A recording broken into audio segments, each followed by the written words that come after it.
कहानी की शुरुआत में मिया और निको नाम के कपल को दिखाया जाता है जो देश छोड़कर जा रहे हैं। क्योंकि उनके देश में युद्ध चल रही होती है, इसलिए वो एक कंटेनर में अवैध तरीके से देश छोड़ के जाने वाले हैं। मिया प्रेग्नेंट होती हैं। अब निको और मिया जिस कंटेनर में होते हैं उसमें और भी लोग आ जाते हैं जो देश छोड़कर जा रहे हैं। इसकी वजह से कंटेनर में बहुत लोग हो जाते हैं, तो कुछ लोगों को दूसरे कंटेनर में डाल दिया जाता है जिसमें निको भी शामिल होता है। मतलब अब मिया और निको अलग हो गए हैं। मिया बहुत घबरा जाती है क्योंकि वो अपनी प्रेगनेंसी के आखिरी स्टेज पर होती है और इस समय उसे अपने पति की सबसे ज्यादा जरूरत होती थी। वो निको को फोन करती है।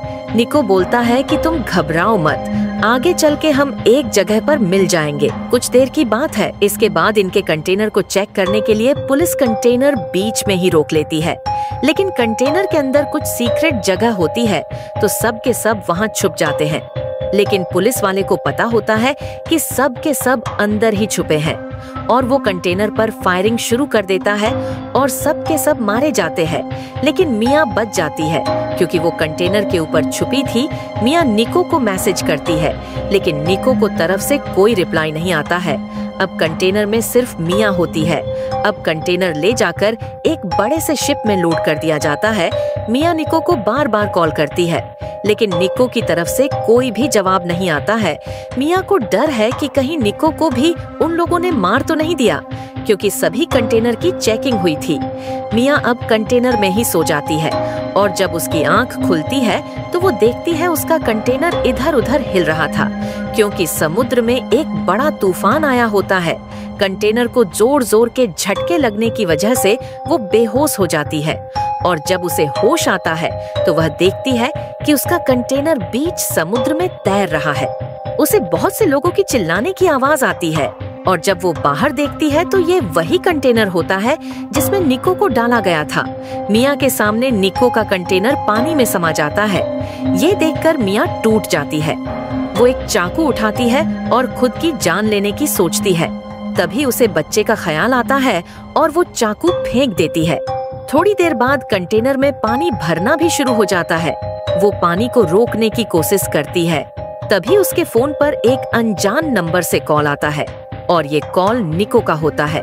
निको बोलता है कि ड्राइवर ने उसे बीच में ही उतार दिया था, कंटेनर में वो नहीं था। ये सुनकर मिया में हिम्मत आती है। मिया कुछ बोल पाती उसे पहले ही फोन कट जाता है और फोन कटने के बाद मिया का लेबर पेन भी शुरू हो जाता है और कुछ देर बाद वो बीच समुद्र में एक कंटेनर में एक बेटी को जन्म देती है, जिसका नाम वो नोआह रखती है। वो उसे एक लकड़ी के बॉक्स में रख देती है। मिया को आइडिया आता है उसे कंटेनर के ऊपर जाना चाहिए, क्योंकि कंटेनर में पानी का लेवल बढ़ता जा रहा है। इसलिए अब वो कंटेनर को ड्रिल मशीन से काटना शुरू कर देती है और कैसे न कैसे करके वो कंटेनर के ऊपर वाले हिस्से को काट देती है और कंटेनर के ऊपर आ जाती है। वो देखती है कि वो समुद्र में अकेली है। दूर दूर तक उसे कोई नहीं दिख रहा था। तभी इसे एक हवाई जहाज दिखाई देता है, लेकिन उसने उसे नहीं देखा। ये देखकर वो बहुत निराश हो जाती है। वो अपनी बच्ची को कैसे न कैसे यहाँ से निकालना चाहती है, इसलिए वो सबसे पहले खाने का इंतजाम करती है। कंटेनर में पड़े एक जाल से वो मछली पकड़ती है और अपना पेट भरती है। उसे एक उम्मीद होती है कि निको या कोई और उसे जरूर बचा लेगा। तभी उसे निको का कॉल आता है। निको बोलता है कि उसे गोली लगी है और वो मरने वाला है और इसके बाद फोन डिस्कनेक्ट हो जाता है। ये सुनकर मिया रोने लगती है और रोते रोते वो कंटेनर के ऊपर ही सो जाती है। यहाँ पर मिया को 32 दिन बीत जाते हैं, लेकिन वो हिम्मत नहीं हारती। वो अपनी बच्ची के लिए जीना चाहती है, इसलिए वो कंटेनर में जितना भी सामान होता है उससे एक छोटा सा बेड़ा बनाती है और बच्ची को उसमें रख देती और बेड़े को कंटेनर से बांधकर समुद्र में रख देती है, क्योंकि कंटेनर के अंदर पूरी तरह से पानी भर गया होता है। अब रात हो जाती है। तभी समुद्र में तूफान आता है, जिसकी वजह से वो बेड़ा जिसमें बच्ची होती है वो मिया से दूर चला जाता है। ये देखकर मिया पानी में कूद जाती है, लेकिन उसकी बच्ची का बेड़ा कहीं भी नजर नहीं आता। तभी वहाँ पर एक व्हेल मछली आती है। व्हेल मछली पानी का फव्वारा ऊपर की तरफ फेंकती है और कुछ पानी बची पर गिरता है, जिसके कारण से वो उठ जाती है और रोने लगती है। मिया को उसके रोने की आवाज आ जाती है और जल्दी से अपनी बच्ची के पास पहुंच जाती है और उसके बेड़े पर लटक जाती है।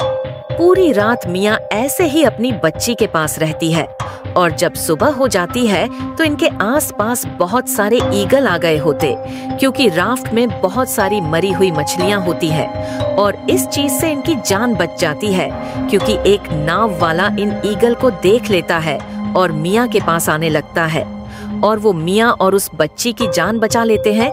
ये बोट वाले एक कपल होते हैं और इनका एक बच्चा भी होता है। मिया उन लोगों का थैंक यू करती है और इसी के साथ ये कहानी यही खत्म हो जाती है। कहानी अच्छी लगी हो तो लाइक और सब्सक्राइब करके जाना। धन्यवाद।